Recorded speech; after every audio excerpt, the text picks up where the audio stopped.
Praise the Lord. கர்த்தருடைய பரிசுத்த நாமத்துக்கு ஸ்தோத்திரம்.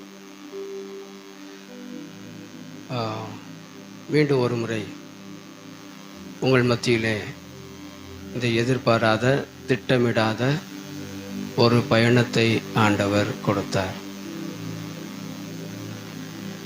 உண்மையிலேயே ஒரு கிரகிக்கக்கூடாத ஒரு சம்பவத்தை நம் மத்தியிலே நாம் பார்த்தோம். அன்பு சகோதரி இவ்வளவு சீக்கிரமாக நம்மை விட்டு போவார்கள் என்று சொல்லி நினைக்கவே இல்லை. ஆனால் அது ஆண்டவருடைய ஒரு திட்டமாக இருந்தது. இதை நம்மிலே பலரும் அறியவில்லை. ஏனென்றால் நமக்கு எல்லா காரியமும் தெரியாது. ஆண்டவர் வெளிப்படுத்தும் போது தான் அதை காண முடிகிறது. கர்த்தருக்கு ஸ்தோத்திரம். அவர் பறித்து கொண்டு போகிறார். அவரை தடுப்பவன் யார்? அவருக்கு பிடித்த ஒரு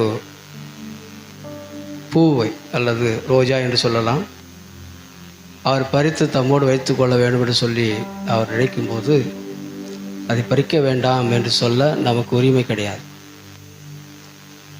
தமக்கு சுத்தமானவர்களை, தாம் விரும்புகிறவர்களை ஆண்டவர் தம்முடைய சமூகத்திலே இருக்கும்படியாக, இளைப்பாறும்படியாக அவர்களை சேர்த்து கொள்கிறார். இதைத்தான் நாம் நிதானிக்க முடிகிறது. அதனால் அன்பு சகோதரி நிமித்தம் அவர்கள் வியாதிப்பட்ட போது நாங்கள் ஒரு சிலராக வீட்டிலே சபைக்கு சொல்லவில்லை, ஒரு சிலராக நாங்கள் அதிகமாக ஜெபம் பண்ணினோம். ஒரு நம்பிக்கை இருந்தது, அவர்கள் சீக்கிரமாக சுகமாகிவிடுவார்கள் என்று சொல்லி. ஆனால் அதையும் தாண்டி இந்த மரணம் ஏற்பட்டிருக்கிறது. ஆண்டவரிடத்திலிருந்து எந்த காரியமானாலும், எந்த தீர்ப்பானாலும் நாம் அதை ஏற்றுக்கொள்ளத்தான் வேண்டும். தீர்ப்பு சொல்லுவது ஆண்டவருடைய வேலை. மன்றாட வேண்டியது நம்முடைய வேலை. தீர்ப்பு எழுதுவது அவருடைய வேலைதான். அவர் தீர்ப்பு எழுதிவிட்டார். அது ஏற்ற நேரத்தை தான் வெளிப்படுத்தினார். நம்ம எல்லாரும் மனுஷர்கள். ஆண்டவர் ஒன்றை வெளிப்படுத்தினார் ஒழிய நமக்கு ஒன்றை விளங்கிக் கொள்ள முடியாது. அதனால் ஏற்ற நேரத்தில் அவர் அந்த காரியத்தை வெளிப்படுத்தினார். நம்முடைய சகோதரி இளைப்பாறுதலுக்குள்ளே போய்விட்டார்கள். கர்த்தர் ஸ்தோத்திரம். அந்த காரியத்தை மட்டும் வரும்படி ஆண்டவர் உதவி செய்தார். நாங்கள் மறுபடியும் சகோதரிகள், சகோதரன்மார் இந்த காரியத்தின் நிமித்தம் வரவும், ஒருவர் இந்த காரியத்தை முன்னிட்டு காணவும் ஆண்டவர் உதவி செய்தார்.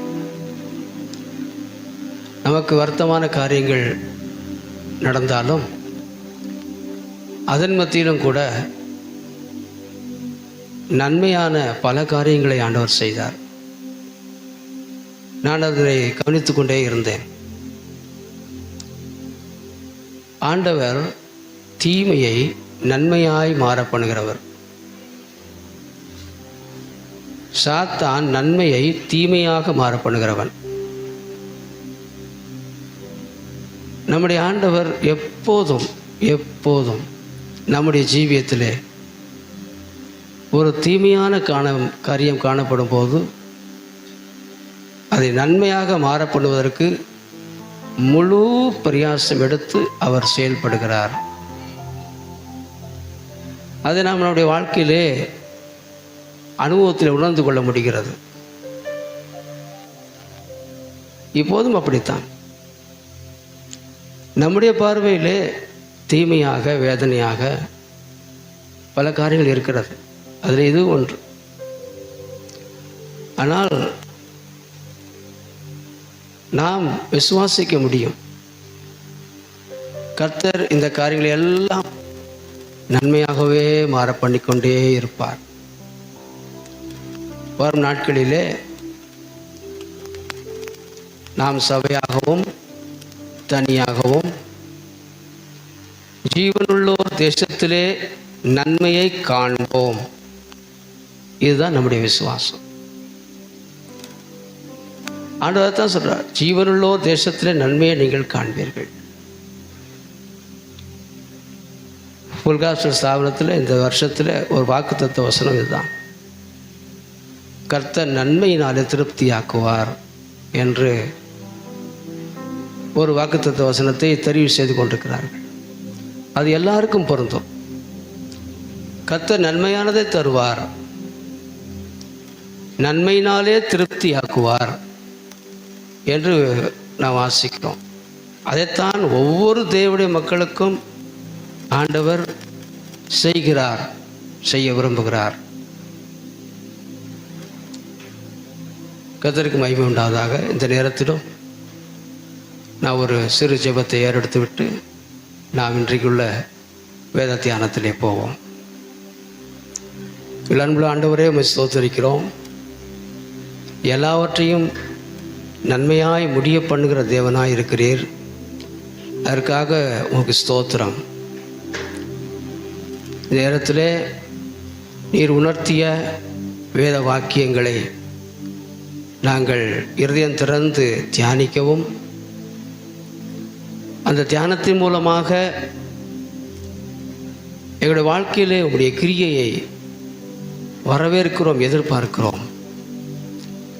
இதுவரைக்கும் நாங்கள் அடைந்திராத ஒரு மறுரூபத்தை உம்முடைய வசனத்தின் மூலம் நாங்கள் அடைய விரும்புகிறோம். இதுவரைக்கும் அடைந்திராத ஒரு பரிசுத்த நிலையை நாங்கள் வாஞ்சிக்கிறோம். உம்மை ஸ்தோத்திரிக்கிறோம். மகிமையின் மேல் மகிமை அடைந்து மர்வம் அடையும்படி நீர் எங்களை அழைத்திருக்கிறபடினாலும் உமக்கு ஸ்தோத்திரம். இப்போது இன்றைக்கு உம்முடைய வார்த்தையினாலே, உமது ஆவியினாலே ஒரு மறுரூபத்தை எங்களுடைய வாழ்க்கையிலே தரும்படியாக இந்த வார்த்தையை கேட்டுக்கொண்டிருக்கிற ஒவ்வொருத்தருடைய வாழ்க்கையிலும், தியானிக்கிற எங்கள் ஒவ்வொருத்தருடைய வாழ்க்கையிலும் அந்த மறுரூபத்தை தரும்படியாக மன்றாடி ஜெபிக்கிறோம். உடைய கருத்தில் படைக்கிறோம். இயேசு கிறிஸ்து நாமத்தில் வேண்டிக் கொள்கிறோம் பிதாவே, ஆமென். நாம் நம்முடைய தியானத்துக்கென்று ஒரு வசனத்தை வாசிப்போம்.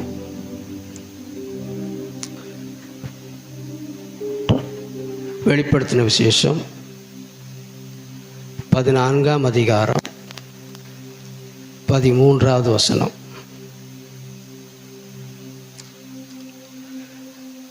பின்பு பரலோகத்திலிருந்து ஒரு சத்தம் உண்டாக கேட்டேன். அது, கர்த்தருக்குள் மரிக்கிறவர்கள் இது முதல் பாக்கியவான்கள் என்று எழுது. அவர்கள் தங்கள் பிரயாசங்களை விட்டு ஒளிந்து இளைப்பாறுவார்கள். அவர்களுடைய கிரியைகள் அவர்களோட கூட போம். ஆவியானவரும் ஆம் என்று திருவுளம் பற்றுகிறார். இந்த வார்த்தையை நேற்றைய தினம் நான் வாசித்து கொஞ்சம் தியானித்தோம். இன்றைக்கும் கூட அதையே கொஞ்சம் தொடர்ச்சியாக தியானிக்கும்படி ஆண்டவர் எனக்கு உணர்த்தினார். காணப்படுகிற வார்த்தையை கவனியுங்கள். பரலோகத்திலிருந்து ஒரு சத்தம் உண்டாயிற்று. இது கர்த்தரிடத்திலிருந்து வரக்கூடிய ஒரு சத்தம். அங்கே எழுதப்பட்டிருக்கிறது, கர்த்தருக்குள் மரிக்கிறவர்கள் இது முதல் பாக்கியவான்கள் என்று எழுது. இந்த வாக்கியத்தை நன்றாக கவனிக்கும்போது ஒன்றை நாம் கவனிக்க முடியும். கர்த்தருக்குள் மரிக்கிறவர்கள். தமிழ் எப்படி எழுதியிருக்கிறது, இங்கிலீஷ் எப்படி எழுதியிருக்க படி.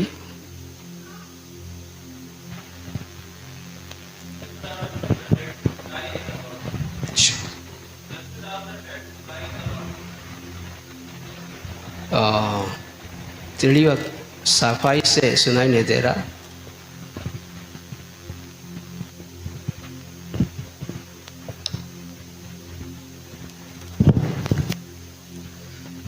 Blessed are the dead who die in the Lord. ஆங்கிலத்திலே தெளிவாக போட்டிருக்கிறது, கர்த்தருக்குள் மரித்தவர்கள் பாக்கியவான்கள் என்று சொல்லி அதில் எழுதியிருக்கிறது. தமிழ் வேதாகத்தை எப்படி எழுதியிருக்கிறது? நான் தமிழ் வேதாகத்தின்படி இன்றைக்கு நான் உங்களுக்கு சில விளக்கங்களை கொடுக்க போகிறேன். ஆங்கில வேதாகமத்தின்படி அல்ல.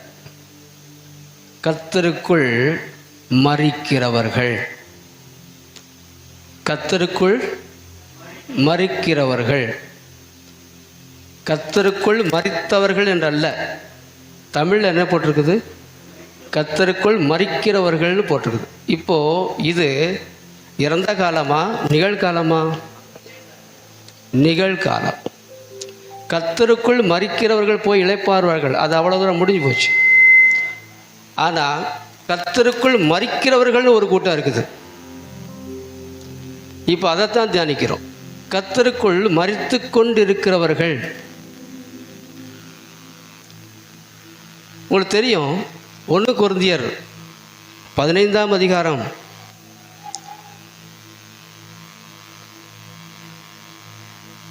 28ஆம் வசனம். சகலமும் அவருக்கு கீழ்ப்பட்டிருக்கும் போது தேவனே சகலத்திலும் சகலமுமாய் இருப்பதற்கு குமாரன் தாம் தமக்கு சகலத்தை கீழ்ப்படுத்துவதற்கு கீழ்ப்பட்டிருப்பார். 1 கொரிந்தியர் 15:31. நான் அனுதினமும் சாகிறேன், அதை நம்முடைய கர்த்தராகிய கிறிஸ்து இயேசுவினால் உங்களை குறித்து நான் பாராட்டுகிற மேன்மையை கொண்டு சத்தியமாய் சொல்லுகிறேன். ஆமென். இங்கே படிக்கிறோம், நான் அனுதினமும் சாகிறேன். கிறிஸ்தவ வாழ்க்கையினுடைய அற்புதமான உண்மையை பவுல் அப்போஸ்தலன் இங்கே எழுதியிருக்கிறார்.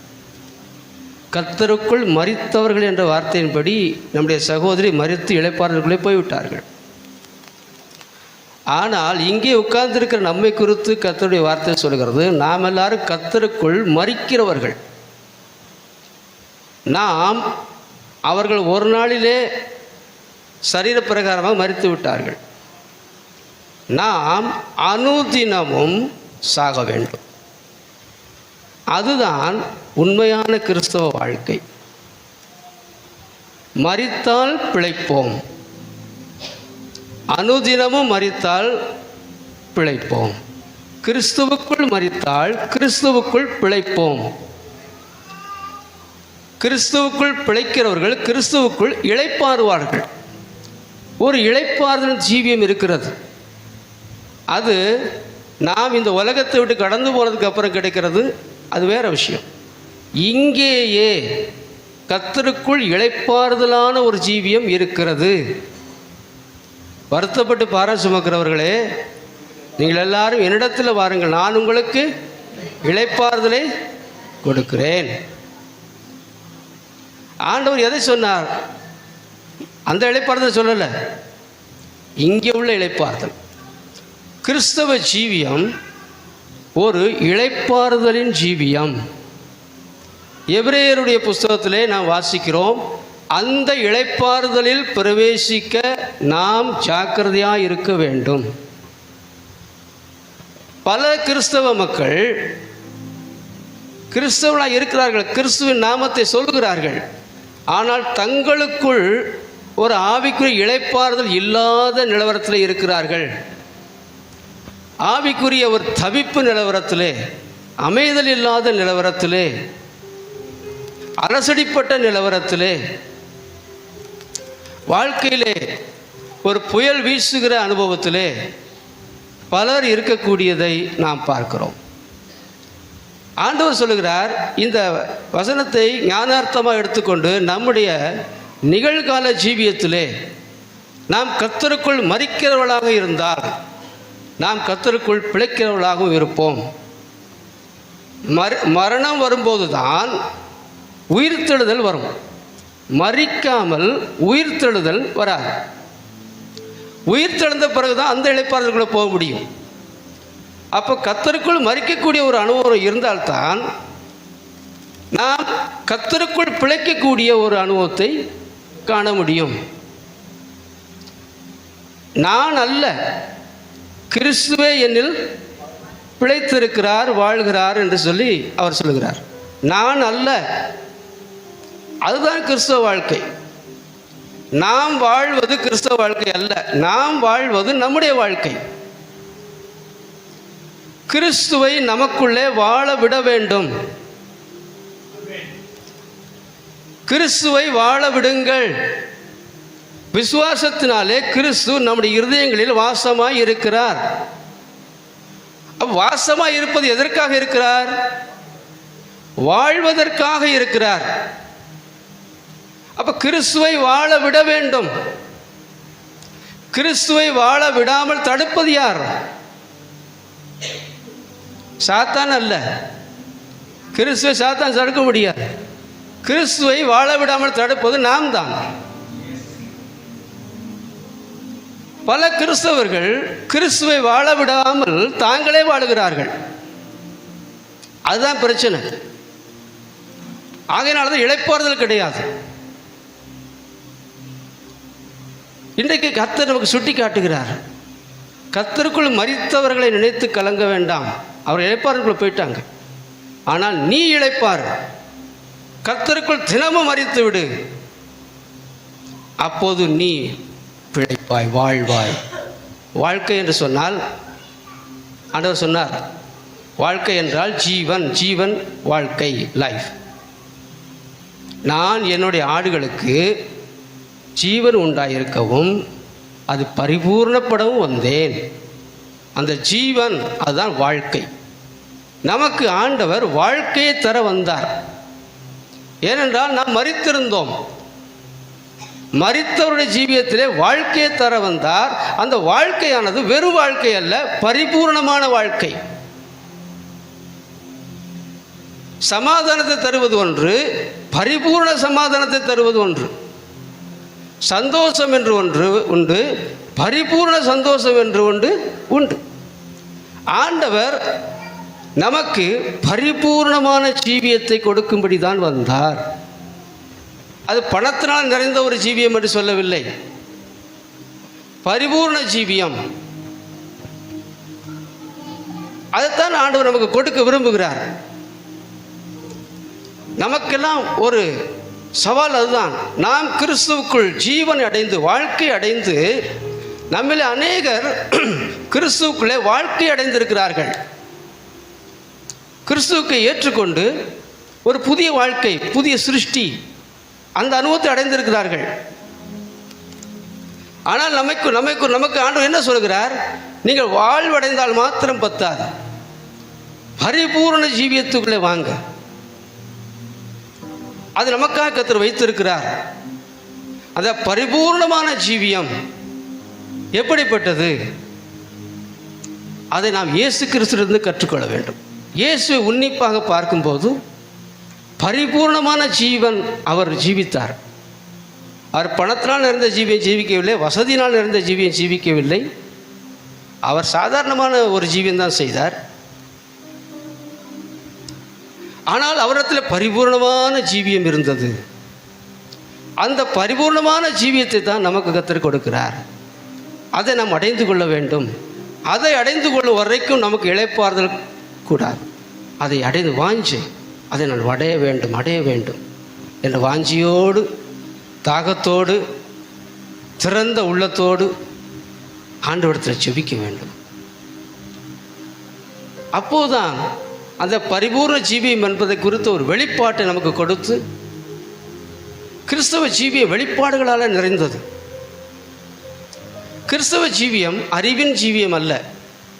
பலர் படித்து அறிவாளிகளாக இருக்கிறார்கள், டாக்டர் பட்டம் பெற்றிருக்கிறார்கள், divinity, master of divinity, MD படிக்கிறார்கள், டிடி படிக்கிறார்கள், என்னென்னமோ படிக்கிறார்கள். அறிவுள்ள ஜீவியம். பல வருஷங்கள் முன்பாக எம்டியூ படித்த ஒரு சகோதரன் மாஸ்டர் டிகிரி படிச்சிட்டான். அவன் இடத்துல கேட்குறான், எனக்கு சொல்லுவீங்களா, எனக்கு கர்த்தருடைய அழைப்பு இருக்கிறதா என்று சொல்லி எனக்கே தெரியவில்லை, எனக்கு கொஞ்சம் சொல்லி கொடுப்பீங்களா அப்படின்னு சொல்லி என்கிட்ட கேட்டான். என்ன படிச்சிருக்கிறான்? MDU. எத்தனை வருஷம்? பல வருஷம். பைபிள் ஸ்கூலில் படித்து எவ்வளவோ படிச்சிருக்கிறான், எத்தனையோ வருஷங்களை படிச்சிருக்கிறான். ஆனால் ஊழியத்துக்கு வந்துட்டான். ஊழியத்துக்கு வந்ததுக்கப்புறம் அவனுடைய குடும்ப ஜீவியத்தில் தோல்வி. குடும்ப ஜீவியத்தை தோல்வின்ன உடனே குழம்பிட்டான், ஊழியத்தை விட்டுட்டான், குடும்பம் பிரிஞ்சிருச்சு. அதுக்கப்புறம் இப்போது அவன் குடும்ப வாழ்க்கையை சீர்பட்டு கொண்டு இருக்கிறான். அந்த தம்பி கேட்குறான், எனக்கு கர்த்தருடைய அழைப்பு இருக்கிறதான்னு சொல்லி தெரிய மாட்டேங்குது அப்படிங்கிறான். அழைப்பு இருக்கிறதுனே தெரியாதபடி அவன் எத்தனையோ வருஷம் படிச்சிட்டான். அவனுக்கு பைபிள் காலேஜில் எத்தனையோ புஸ்தகங்களை படித்தான், என்னென்னமோ படித்தான். ஆனால் அவன் அழைப்பு இருக்குதானே சொல்லி அவனுக்கு இன்னும் விளங்கலை. அப்போ அந்த படிப்பும் அறிவும் அவனுக்கு என்னத்தை கொடுத்தது? அது அவனுக்கே தெரியலை. அவனுக்கு சில காரியங்களை சொல்லி கொடுத்தேன். அப்போது அவன் விளங்கி கொண்டான், தைரியப்பட்டான். நான் இப்போ தைரியமாக இருக்கிறது, நான் சந்தேகப்பட்டு கொண்டிருந்தேன், அலசடிப்பட்டு கொண்டிருந்தேன், எனக்கு கொஞ்சம் தைரியமாக இருக்குது, நான் கர்த்தருக்குள்ளே முன்னேறுவேன்னு சொல்லி அவன் சொன்னான். அறிவுள்ள ஜீவியும் அறிவை பெருக்கக்கூடிய ஜீவியும் கிறிஸ்தவ ஜீவியும் கிடையாது. அறிவு பெருத்தவன் நோவு பெருத்தவன். அறிவை நிறைய சம்பாதிக்கிறான். இன்றைக்கு பைபிள் ஸ்கூலுக்கு பஞ்சம் கிடையாது, எத்தனையோ படிப்புகளுக்கு பஞ்சம் கிடையாது. படிப்பல்ல, வெளிப்பாடு. படிக்காத ஒரு சகோதரனுக்கோ சகோதரிக்கோ கர்த்தர் ஆவிக்குரிய வசன வெளிப்பாடுகளை கொடுப்பார். சாதாரணமாக அந்த வெளிப்பாடுகளை பெற்றுக்கொண்ட உடனே என்ன நடக்கும்?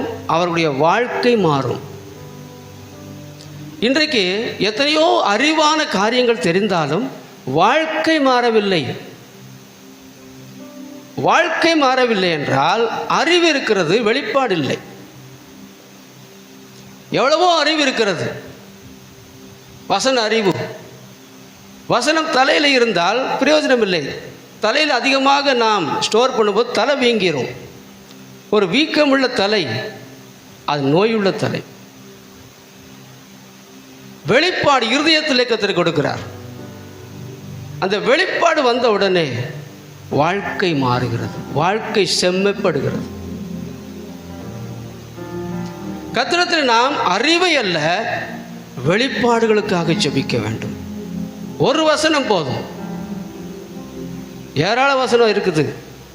ஒரே வசனம் நம்முடைய வாழ்க்கையை தலைகீழாக புரட்டி போடும். அந்த வெளிப்பாடு. எத்தனையோ பரிசுத்தவான்கள் வசன வெளிப்பாடுகளை பெற்று அவர்கள் தங்கள் வாழ்க்கையை செம்மப்படுத்தினார்கள். அவர்கள் கர்த்தருக்குள்ளே வாழ்கிற வாழ்க்கை ஒரு நறுமணம் உள்ள வாழ்க்கையாக, ஒரு சுகந்தமான வாசனையுள்ள வாழ்க்கையாக. பவுல் சொல்லுகிற போல நாங்கள் கிறிஸ்துவின் நற்கந்தமாக இருக்கிறோம். ஒரு நற்கந்தம் இருக்கும்போது நீ நற்கந்தம் பரவுன்னு சொல்லவே வேண்டாம், தானே பரவிடும். அந்த நற்கந்தத்தை அதற்கு அக்கம் பக்கம் இருக்கிறவர்கள் தாங்களே நுகருவார்கள், அனுபவித்து சந்தோஷப்படுவார்கள். என்ன அழகான ஒரு ஒரு வாசனை என்று சொல்லி சந்தோஷப்படுவார்கள். அந்த நற்கந்தமான வாழ்க்கை தான் கிறிஸ்தவ வாழ்க்கை. கிறிஸ்தவ வாழ்க்கையில் அந்த நற்கந்தம், அந்த நல்ல வாசனை அதிகமாகிக்கொண்டே வர வேண்டும். பக்கத்தில் வருகிறவர்களுக்கெல்லாம் அது இன்பத்தை கொடுக்கும், சந்தோஷத்தை கொடுக்கும். ஒரு துர்நாற்றம் இருக்கும்போது மக்கள் முகம் சுளிப்பார்கள், முகம் சுளிப்பார்கள், பக்கத்தில் வர விரும்ப மாட்டார்கள். ஆண்டவர் இயேசு கிறிஸ்து நற்கந்தமுள்ள ஒரு நபராக இருந்தார். மக்கள் மொய்த்து கொண்டிருந்தார்கள். அவர்கள் சாப்பிடவும் சமயமில்லாமல் இருந்தது. அவர் ஏதோ ஒரு வீட்டில் உட்கார்ந்திருக்கும் போது இடம் கொள்ளாமல் போக மட்டும் மக்கள் வந்து அவருக்கு பின்னால் சென்றார்கள். எல்லாரும் கவரப்பட்டார்கள். பரிசேயர் எல்லாம் கவரப்பட்டார்கள். பரிசேயர் சொன்னார், இந்த மனுஷன் பேசுகிறது போல யாரும் பேசுறது இல்லைன்னு சொல்லி அந்த பரிசேயர்கள் சொன்னார்கள், நிக்கோதேமு சொன்னான். அப்போது பரிசேயர்களையும் அவர் கருந்தெடுத்தார். கர்த்தருக்குள்ள இருதயம் திறக்கப்பட்ட பரிசேயர்கள் எல்லாம் வந்தார்கள். ஆசாரியர்களே அநேகர் விசுவாசம் உள்ளவர்கள் ஆனார்கள் என்று சொல்லி அப்போஸ்தலர் நிருபத்தில் படிக்கிறோம். அப்போஸ்தலர் வாழ்க்கையில் அங்கே நறுமணம் இருந்தது. ஆசாரியர்களையும் அது இழுத்து கொண்டது. பல யூதர்களை அது இழுத்து கொண்டது. வசனம் பரவியது. எப்படி பரவியது? நறுமணமாய் பரவியது. வசனம் மேற்கொண்டது. படிக்கிறோம். அங்கே ஆயிரம் ஆயிரமாக சீஷர்கள் எருசலேமிலே பெருகினார்கள் என்று சொல்லி படிக்கிறோம். விசுவாசிகள் பெருகினார்கள் என்று சொல்லாமல் சீஷர்கள் பெருகினார்கள் என்று சொல்லி படிக்கிறோம். கர்த்தர் இயேசுவை பின்பற்றுகிறவர்கள் பெருகினார்கள். இன்றைக்கு அதுதான் தேவை. ஒவ்வொரு சபையினுடைய தேவை அதுதான். ஒவ்வொரு சபையிலும் கர்த்தரை பின்பற்றுகிறவர்கள் பெருக வேண்டும். நீங்கள் யார் என்று சொன்னால் பதில் ஒரே ஒன்று, நான் கர்த்தரை பின்பற்றுகிறவன், நான் கர்த்தருடைய சீஷன். கர்த்தர் என்ன சொன்னார்? ஆரம்பத்தில் அவர்தான் சொன்னார், என் பின்னே வாருங்கள், நான் உங்களை மனுஷரை பிடிக்கிறவர்களாக மாற்றுவேன். முதல் காரியம் ஆண்டவருக்கு பின்னாக செல்ல வேண்டும். அவ்வளவுதான். மனுஷரை பிடிக்கிறவர்களாக அவரே மாற்றிடுவார். இயேசுவின் பின்னே செல்லும் போது நம் மூலமாக அவரே மனுஷர்களை பிடிப்பார். அதை ஆண்டவர் செய்வார். இதுதான் நம்முடைய விசுவாசம். நான் விஷயத்துக்கு வருகிறேன். கர்த்தருக்குள் மரிக்கிறவர்கள் நமக்கெல்லாம் ஆண்டவர் இன்னைக்கு உணர்த்துகிறார். நீ கர்த்தருக்குள் தினந்தோறும் மரிக்கிறவனாய் இரு என்று சொன்னார். எனக்கு ஆண்டவர் உணர்த்தினார். அந்த மரணத்தினாலே, கிறிஸ்துவுக்குள்ளான மரணத்தினாலே வரக்கூடிய 6 ஆசீர்வாதங்களை நான் சீக்கிரமாக சொல்லுகிறேன். கிறிஸ்துவுக்குள் மரிப்பதால் உண்டான ஆசீர்வாதம். கிறிஸ்துவுக்குள் மரிப்பது என்றால் என்ன? அதனால் வரக்கூடிய ஆசீர்வாதம் என்ன? இவைகளை தான் சுருக்கமாக உங்களுக்கு சொல்ல விரும்புகிறேன். முதலாவது காரியம், எபிரேயர் புஸ்தகம், கொஞ்சம் தண்ணி விடு. எபிரேயர் புஸ்தகம் 11ஆம் அதிகாரம் 4ஆம் வசனம்.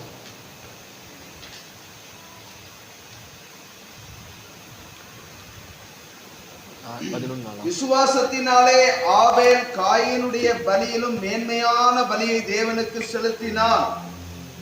அதனாலே அவன் நீதிமான் என்று சாட்சி பெற்றான். அவனுடைய காணிக்கைகளை குறித்து தேவனே சாட்சி கொடுத்தார். அவன் மரித்தும் இன்னும் பேசுகிறான். ஆமென். கிறிஸ்துவுக்குள் மரிப்பதனாலே நமக்கு வரக்கூடிய முதலாவது ஆசீர்வாதம், மரித்த பிறகு நாம் பேசுவோம். ஒரு சகோதரி குறித்து அதைத்தான் நாம் சிந்தித்தோம்.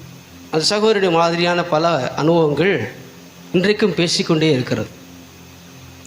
இப்போது அதைத்தான் நமக்கு ஆண்டவர் சொல்லுகிறார்.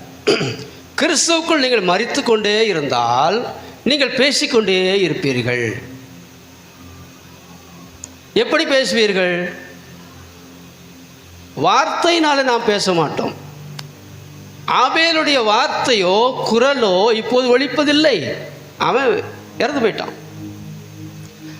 அவனுடைய வாழ்க்கை பேசுகிறது. நான் கிறிஸ்துவுக்குள் மரித்த ஜீவியம் உடையவளாக இருக்கும்போது ஆபேல் பேசினதை போல நாம் பேசிக்கொண்டே இருப்போம். 24 மணி நேரம் பேசுவோம். அந்த வார்த்தை யாராலும் தடுக்க முடியாது. 24 மணி நேரம் யாரும் பேச முடியாது. ஆனால் நாம் பேசுவோம். எப்படி பேசுவோம்? இந்த வயனால நாம் பேச மாட்டோம். நம்முடைய வாழ்க்கை பேசிக்கொண்டே இருக்கும். மரித்தும் இன்னும் பேசுகிறான். எப்படி பேசுகிறான்? அவன் நீதியுள்ள காணிக்கையை செலுத்தினான். கர்த்தருக்கு பிரியமான காணிக்கையை செலுத்தினான். முதல் ஆராதனையில் பாடல் கிடையாது, செய்தி கிடையாது, ஒன்றுமே கிடையாது. எது இருந்தது? வெறும் காணிக்கை தான் இருந்தது. அதுதான் ஆராதனை. ஆராதனை என்று சொன்னால் என்ன? ஆராதனை என்று சொன்னால் அர்ப்பணிப்பது, அவ்வளவுதான். காணிக்கையை அர்ப்பணிப்பது, கர்த்தருக்கு பிரியமான காணிக்கையை கொண்டு வருவது. அவன் முதற்பலனான ஆடுகளை கொண்டு வந்து பலியிட்டான், கொழுமையான ஆடுகளை கொண்டு வந்து பலியிட்டான். நமக்கு ஆண்டவர் என்ன சொல்லுகிறார்? நீங்கள் எப்படி ஆராதிக்க வேண்டும் என்று சொல்லி நமக்கு சொல்லுகிறார். ரோமர் 12:1 படி நீங்கள் உங்கள் சரீரங்களை பரிசுத்தமான ஜீவனுள்ள பலியாக தேவனுக்கு ஒப்பு கொடுக்க வேண்டும். இதுதான் நீங்கள் செய்யத்தக்க புத்தியுள்ள ஆராதனை. இந்த ஆராதனையில் பாடலே கிடையாது, இந்த ஆராதனையில் மியூசிக் கிடையாது, இதெல்லாம் ஒன்றுமே கிடையாது, வெறும் ஒப்படைப்பு, அவ்வளோதான். இந்த ஆராதனை எவ்வளவு நேரம் செய்ய வேண்டும்? இந்த ஆராதனை 30 நிமிஷம் செய்கிறதில்ல, 1 மணி நேரம் செய்கிறது கிடையாது. சிலர் சொல்லுவார்கள், இன்றைக்கு நாங்கள் எங்கள் சபையிலே 1 மணி நேரம் ஆராதித்து கொண்டே இருந்தோம் என்று சொல்லி சொல்லுவார்கள். இந்த 1 மணி நேரம் ஆராதிக்கிறதுனால தான் பிரச்சனையே. ஆண்டவர் என்ன சொன்னார்? நீங்கள் 1 மணி நேரம் ஆராதனை பண்ணக்கூடாது, 24 மணி நேரம் நீங்கள் ஆராதனை பண்ணணும். 24 மணி நேரம் நீங்கள் ஒப்பு கொடுக்க வேண்டும். உங்கள் சரீரங்களை, உங்கள் வாயை, கண்களை, காதுகளை, கைகளை, கால்களை, முழு சரீரத்தையும் நீங்கள் கர்த்தருக்கு ஒப்பு கொடுத்து கொண்டே இருக்க வேண்டும். இதுதான் புத்தியுள்ள ஆராதனை. பாடல் பாடி ஆராதிக்கிறது அது துதித்தல், பாடுதல், அவ்வளோதான். துதித்தலும் பாடுதலும் ஆராதனை அல்ல. துதித்து பாடி ஆராதிக்காமல் இருக்கலாம். ஆராதிக்கிறவர்கள் பாடலாம், ஒப்பு கொடுக்கிறவர்கள் பாடலாம். ஆனால் பாடுகிறவர்கள் எல்லாம் ஆராதிக்கிறவர்கள் அல்ல, ஆராதிக்கிறவர்கள் எல்லாம் பாடலாம், அவ்வளோதான்.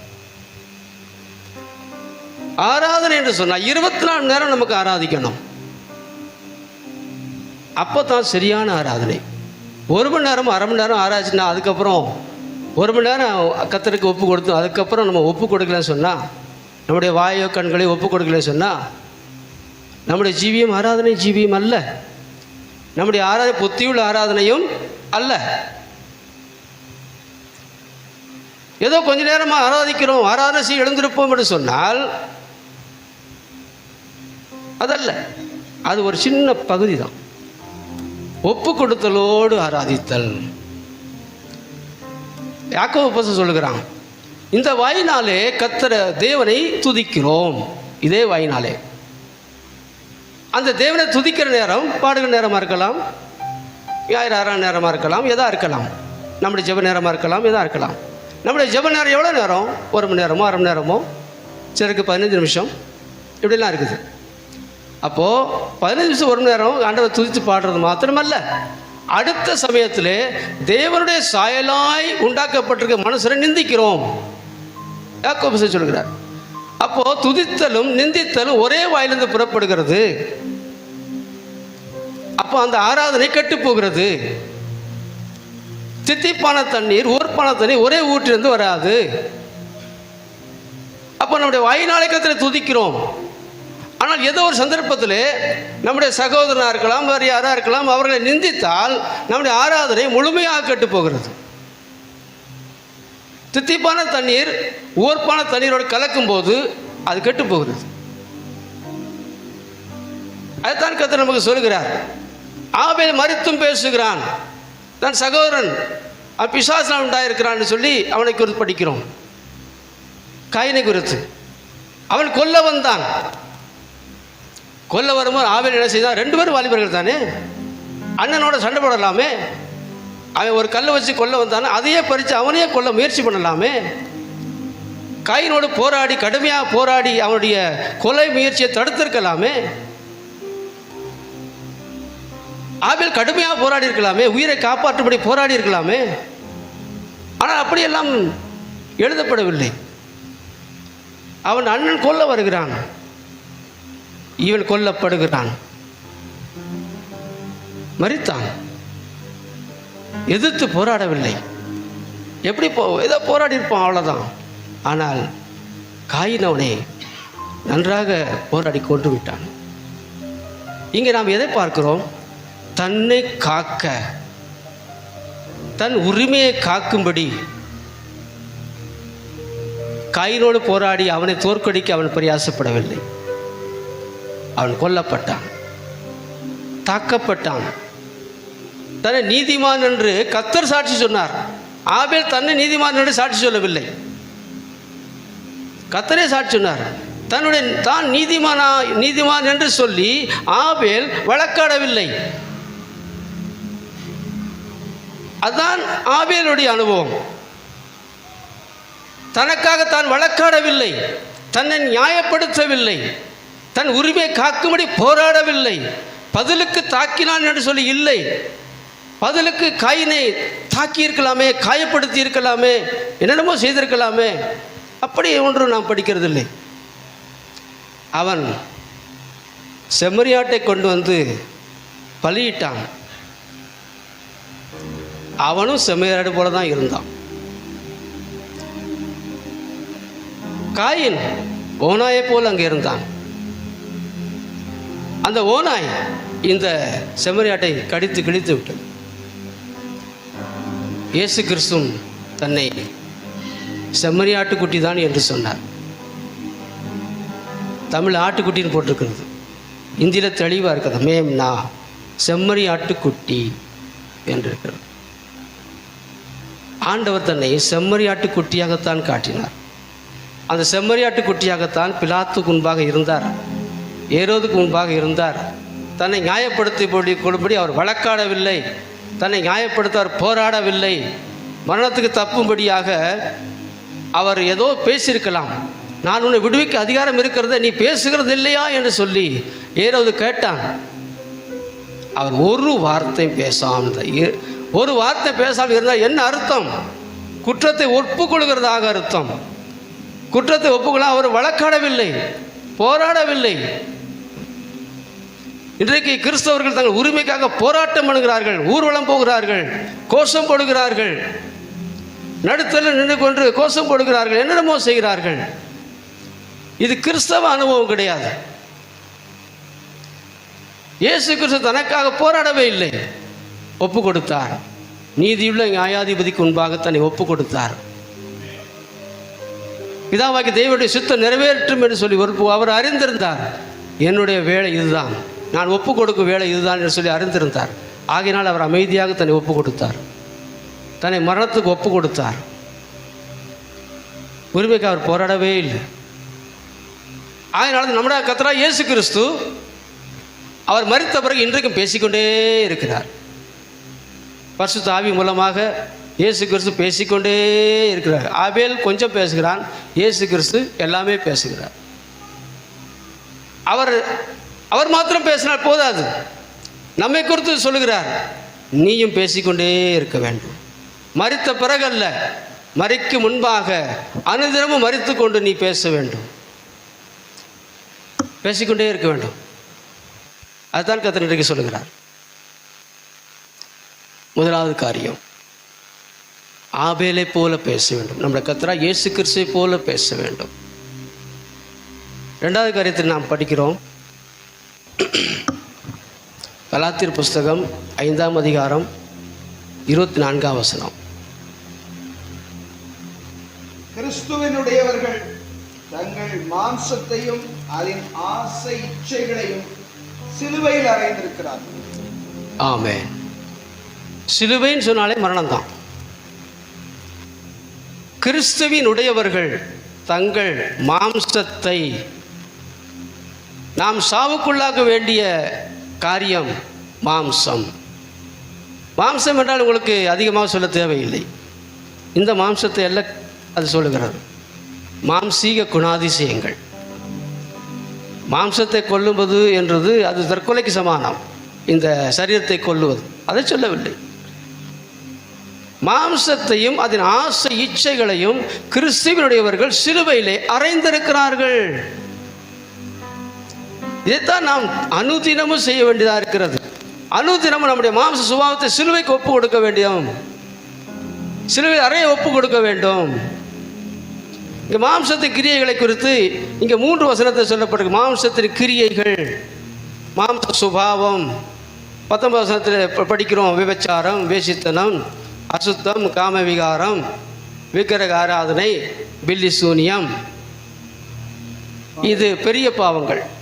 அதுக்கு அடுத்து எழுதியிருக்கிறது பகைகள், விரோதங்கள், வைராக்கியங்கள், கோபங்கள், சண்டைகள், பிரிவினைகள், மார்க்க பேதங்கள், பொறாமைகள், அதுக்கப்புறம் வருது கொலைகள்,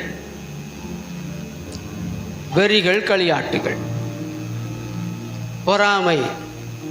பொறாமையினால தான் காயின் தன்னுடைய சகோதரனை கொன்றான். இன்றைக்கு கிறிஸ்தவ சகோதர சகோதரிகளுக்குள்ளே மலிந்து கிடக்கிற காரியங்கள் எது? பகைகள், கோபங்கள், சண்டைகள், பிரிவினைகள், மார்க்க பேதங்கள், பொறாமைகள். சகோதரனை பகைக்கிறவன் தான் கொலையாளி. ஒரு சகோதரனை அறிந்தோ அறியாமலோ பகைத்து விட்டோம், பகை இருக்கிறது, கொலையாளி. யோவான் அப்போஸ்தலன் சொல்லுகிறார், இந்த சரீரப்பிரகார மாம்சீக கிரியைகள் அதிகமாக நமக்குள்ளே கிரியை. நாம் மாம்சத்தில் இருக்கிறோம், மாம்ச சுபாவம் நமக்குள்ளே இருக்கிறது. ரோமர் புத்தகத்தை படிக்கிறோம், ஆவியினாலே சரீரத்தின் செய்கைகளை அழித்தால் பிழைப்பீர்கள், வாழ்வீர்கள்.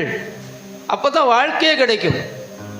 கிறிஸ்துவுக்குள்ளே வந்து மாம்ச சுபாவத்தை அனுதினமும் பரிசுத்த ஆவியினாலே அழிக்காவிட்டால் நாம் பிழைக்க முடியாது, வாழ முடியாது.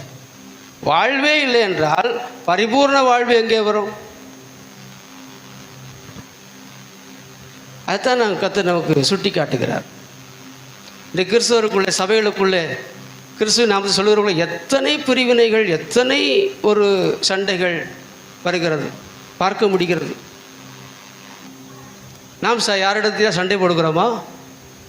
பிரிவினை காரியங்கள் இருக்கிறதா? அப்படி இருந்தால் நாம் மாம்சத்தின் கிரியை அழிக்கவில்லை. ஆவியானவர் மூலமாக செய்யக்கூடிய மிக முக்கியமான காரியம் என்ன? பரிசுத்த ஆவியை கர்த்தர் நமக்கு கொடுத்தார். எதற்காக கொடுத்தார்? அந்நிய பாஷை பேசவா? தீர்க்கதரிசனம் பேசவா? இதெல்லாம் சின்ன சின்ன வரங்கள், நமக்கு உதவியாக இருக்கக்கூடிய வரங்கள் மாத்திரம்தான். ஆவியானவருடைய பிரதானமான காரியம் என்ன? ஆவியான் நமக்குள்ளே செய்ய வேண்டிய பிரதானமான காரியம் மாம்சத்தின் கிரியையை அவர் அழிக்க விரும்புகிறார். அந்த ஆவியானவர் நமக்குள்ளே அந்த கிரியை செய்ய ஒப்பு கொடுக்க வேண்டும். ஆவியால் நிறைந்து தீர்க்கதரிசனம் சொல்லுகிறதோ பாடுகிறதோ அதெல்லாம் ஒரு சின்ன சின்ன காரியங்கள், நமக்கு உதவியாக இருக்கக்கூடிய கர்த்தரை மையப்படுத்த ஒரு காரியங்கள், ஒரு அனுபவம், அவ்வளோதான். பிரதானமான காரியமே ஆவியானவர் நம்முடைய மாம்ச செய்கைகளை அழிக்க ஒப்பு கொடுக்க வேண்டும். அப்போதுதான் பிழைப்போம். இல்லாட்டா உயிரோடு என்று பெயர் பெற்றும் செத்தவனாக தான் இருப்போம். நாம் சொல்ல உயிரோடு இருக்கிறேன், இயேசு உயிரோடு இருக்கிறார், யாருக்கு தெரியாது? நீங்கள் உயிரோடு இருக்கீங்களா? இயேசு உயிரோடு இருக்கிறான் எழுதலாம், கொட்டை எழுத்துல சொல்லலாம், காரில் எழுதலாம், எது வேணாலும் செய்யலாம். ஆனால் நாம் உயிரோடு இருக்க வேண்டும். இயேசு வாழ்கிறார், அதில் சந்தேகமே கிடையாது. நாம் வாழ வேண்டும். இன்றைக்கு கர்த்தருக்குள்ளே வாழ்கிறவர்கள் எத்தனை பேர்? வாழ்வு உன் ஆத்மா வாழ்கிறது போல நீ எல்லாவற்றிலும் வாழ்ந்து சுகமாக இருக்க வேண்டும். வாழ்தல் அதான். சிலர்கிட்ட கேட்குறேன், எப்படி இருக்கீங்க? இருக்கேன், சாகலை, அதனால் வாழ்கிறேன். இப்படி பதில் சொல்கிறவங்க பலர் இருப்பாங்க. சாகலை, ஆகையினால வாழ்கிறேன். இப்படி வாழ்ந்த என்ன பிரயோஜனம்? பலருடைய அனுபவம் அப்படித்தான் இருக்கிறது. கர்த்தர் அப்படி வாழக்கூடாது. ஆத்துமா வாழணும், கர்த்தருக்குள்ளாக வாழணும். அப்போ தான் ஆத்மா வாழ்ந்தால் தான் எல்லாவற்றிலும் வாழ்ந்து சுகமாக இருக்க முடியும். சுகமாக இருத்தல்னா உங்களுக்கு தெரியும். சுகமாக இருத்தல் என்னது?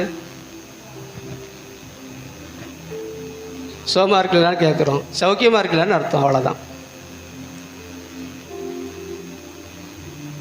இந்தியில் போட்டிருக்குது, இதில் தெளிவாக இருக்குது. பலே சங்கீரஹோ அதாவது நல்ல சுகத்தோடு இரு, உடல்ல தான் நல்ல சுகத்தோடு இரு, அதான் சொல்லப்பட்டிருக்கிறது. ஆத்மா வாழணும். எப்போ வாழும்? ஆத்மாவில் இருக்கக்கூடிய மாம்சத்தின் கிரியைகளை அழித்து கொண்டே இருக்கும்போது ஆத்மா வாழும். ஆவியானவர் மூலமாக ஆத்மா வாழும். இங்கே படிக்கிறோம். இப்படிப்பட்ட அனுபவங்களை நாம் நமக்குள்ளே கண்டறிந்து ஆவியானவருக்கு இடம் கொடுக்க வேண்டும். என்னுடைய மாம்ச குணங்கள் அழியும்படி நீர் கிரியை செய்யும். இது அந்தரங்கமாக நடக்கிற வேலை, இது வெளியரங்கமாக நடக்கிற வேலை கிடையாது. ஆவியானவருடைய நிறைவு அந்தரங்கமான ஒரு அற்புதமான காரியம். ஆவியானவர் நமக்குள்ளே அந்தரங்கமாக கிரியை செய்ய விரும்புகிறார். மாம்சத்தை கிரியைகள் நமக்கு உள்ளே கிடக்கிறதை அழிக்க விரும்புகிறார். அங்கே என்ன எழுதியிருக்கிறது? கலாத்தியர் 5:15 என்ன எழுதியிருக்கிறது? நீங்கள் ஒருவரை ஒருவர் கடித்து பட்சித்தீர்களானால் அழிவீர்கள். அப்படி ஒருவரால் ஒருவர் அழிக்கப்படாதபடிக்கு எச்சரிக்கையாயிருங்கள். பாருங்க, இன்றைக்கு கிறிஸ்தவருக்குள்ளே கிறிஸ்துவே நாம சொல்லுகிறவர்களுக்கு எத்தனை அனுபவம் இருக்குது? கடித்து பட்சித்தல், இந்த அனுபவம் காணப்படுகிறது. நமக்குள்ளே காணப்படுகிறது சொல்லி ஆராய்ந்து பார்த்து அதெல்லாம் விளக்க வேண்டும். கடித்து பட்சிக்கிற அனுபவங்கள் எங்கேயோ எத்தனையோ இடத்துல காணப்படுகிறது. ஒருவரால் ஒருவர் அழிக்கப்படும் அனுபவங்கள் பல இடத்துல காணப்படுகிறது. ஒரு வாக்குவாதம் என்று சொன்னால் அங்கே கேடு உண்டாகும். வாக்குவாதம் அநேகருடைய விசுவாசத்தை கவிழ்த்து போடும் என்று சொல்லி படிக்கிறோம். வாக்குவாதம், மார்க்க பேதங்கள், இப்படிப்பட்ட காரியங்கள் வரும்போது அது வெகு சீக்கிரமாக ஒழித்து விட வேண்டும். வரலாம், தப்பு தவறி வரலாம், ஆனால் நமக்குள்ளே உணர்ந்து அதை ஒழித்து விட வேண்டும். கடித்து பட்சிக்கக்கூடிய அனுபவம் சபைக்குள் இருக்கக்கூடாது. ஒருவரை ஒருவரால் ஒருவர் கட்டப்பட்டு எழுப்ப வேண்டும், எழுப்பப்பட வேண்டும். ஒருவரை நம்முடைய வார்த்தையானது ஒருத்தருடைய உள்ளத்தை ஆற்றி அவரை கட்டி எழுப்புகிறதா இருக்க வேண்டும். ஒருவரை ஒரு அழிக்கிறதா இருக்கக்கூடாது. ஆவியானவர் நம்மை கட்டி எழுப்புகிற காரியத்தை செய்கிறார். நம்மை அவருடைய ஆலயமாக கட்டுகிறார். அவருடைய வாசஸ்தலமாக கட்டி எழுப்புகிறார். அப்போஸ்தலர் தீர்க்கதரிசியுடைய அஸ்திவாரத்தினுடைய கட்டப்பட்டவர்களாக இருக்கிறோம். அப்போ கட்டுகிற வார்த்தை, கட்டி எழுப்புகிற வார்த்தை. ஒருவன் யாரோ ஒருவர் நம்மோடு பேசிட்டு போகிறாங்க. அவங்க ஆறுதலோடு போகிறாங்களா, வேதனையோடு போகிறாங்களான்னு சொல்லி நம்ம கொஞ்சம் பார்க்கணும். நம்மோடு பேசிட்டு போகிறவங்க வேதனையோடு போனால் நம்ம கட்டி எழுப்பலை, அங்கே அழிக்கிற ஒரு காரியம் வருகிறது. அதுதான் இந்த இடத்த சொல்ல நமக்கு 2வது காரியம், மாம்சத்தின் செய்கைகளை அழிக்க வேண்டும். கிறிஸ்துவுடையவர்கள் தங்கள் மாம்சத்தை, ஆசை, இச்சைகளை சிலுவையிலே அறைந்திருக்கிறார்கள். 3வது காரியம், அப்போஸ்தலர் 7ஆம் அதிகாரம் 60வது வசனம். அவனோ முழங்கார் படியிட்டு, ஆண்டவரே, இவர்கள் மேல் இந்த பாவத்தை சுமத்தாதிரும் என்று மிகுந்த சத்தமிட்டு சொன்னான். இப்படி சொல்லி நித்திரை அடைந்தான்.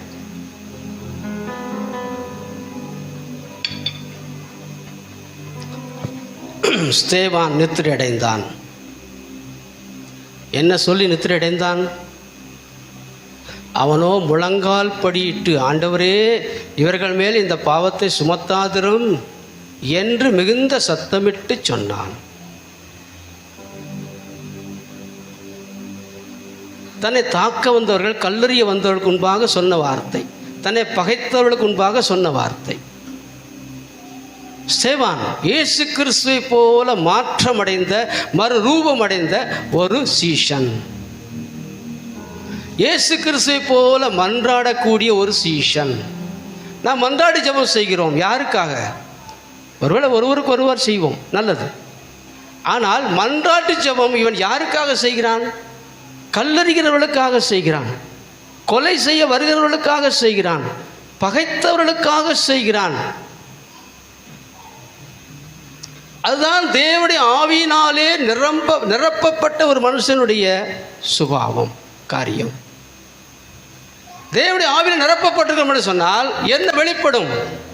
துரோகிகளுக்காக, நன்றி சொல்லாதவர்களுக்காக, துஷ்டர்களுக்காக, நஷ்டப்படுத்த வருகிறவர்களுக்காக மன்றாட வேண்டும். ஆண்டவரே, இவர்கள் செய்கிறது என்னதென்று அறியாதிருக்கிறார்கள், இவர்களுக்கு மன்னியும், இவர்கள் பாவம் செய்ய வருகிறார்கள், என்னை கொல்லுகிறார்கள், நான் நீதிமான், என்னை கொல்ல வருகிறேன், அல்லது என்னை அடிக்க வருகிறார்கள், என்னை காயப்படுத்த வருகிறார்கள், அல்லது என்னை கெட்ட வார்த்தை சொல்ல வருகிறார்கள், துன்பப்படுத்த வருகிறார்கள், இதன் மூலமாக இவர்கள் பாவம் செய்கிறார்கள்.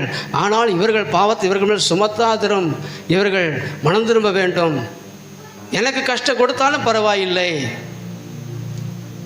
மன்றாட்டு ஜெபம் அவர்களுக்காக செய்தான். கர்த்தருடைய ஆவி நம்மை இப்படி நடத்துகிறார், நடத்துவார். அவர்கள் இவனை பார்த்து பல்லை கடித்தார்கள் என்று சொல்லப்பட்டிருக்கிறது. இவன் பல்ல கடிக்கல, பல்ல கடிக்க வேண்டிய இவன் தான். கல்லை எறிந்தார்கள். அற்புதமான உதாரணம். இன்றைக்கு இப்படிப்பட்டவர்கள் எங்கே? ஒரு இடத்துல நான் கேள்விப்பட்டேன், ஒரு இடத்துல ஒரு கிறிஸ்தவ காலேஜ் இருக்கிறது. அந்த காலேஜில் கிறிஸ்தவ ஊழியமும் நடக்கிறது. அந்த இடத்துல நடக்கிற ஆராதனையிலே ஆயிரக்கணக்கான பேர் வருவார்கள். அந்த இடத்துல கிறிஸ்தவ மத போதகர்கள் ஆராதனை நடத்துகிறார்கள். ஒரு தடவை ஆர்எஸ்எஸ்காரர்கள் என்று நினைக்கிறேன், ஆர்எஸ்எஸ் பஜ்ரங் தள் என்று சொல்லி அதில் குரூப்பெல்லாம் இருக்கிறாங்க. அவங்க 10-20 பேர் வந்து கம்பு, கத்தி, கல் எதோ கொண்டு வந்து தாக்கும்படி வந்து விட்டார்கள்.